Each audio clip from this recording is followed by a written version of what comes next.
दरम्यान अनिल देशमुखांवरील हल्ल्यामागे देवेंद्र फडणवीसांचा हात असल्याचा आरोप सलील देशमुखांनी केलाय। त्यांच्या या आरोपावर भाजप आमदार परिणय फुके यांनी काय प्रत्युत्तर दिलंय पाहूया।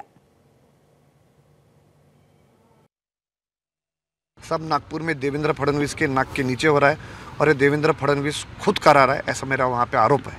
प्रचार 6 वाजता संपल्याच्या नंतर ते जलालखेड्यातून येत होते आणि त्यांच्या गाडीमध्ये इजवुल भोयर होते आणि त्याचबरोबर आमचे डॉक्टर गौरव चतुर्वेदी हे पण त्या ठिकाणी आमच्या गाडीमध्ये होते। त्यावेळेस हा भयाड हल्ला म्हणा की हा हल्ला जाणीवपूर्वक हल्ला त्या ठिकाणी करण्यात आला। सुरक्षा रक्षक आणि त्यांच्या गाडीमध्ये फरक होता, त्यांची गाडी फार मागे होती तेव्हा हा हल्ला त्या ठिकाणी झाला। त्यांच्यासोबत मागच्या 10 वर्षापासून देशमुख म्हणून एक बॉडीगार्ड, पोलीस विभागाचा बॉडीगार्ड असतो, तो त्यांच्या गाडीतच नेहमी असतो।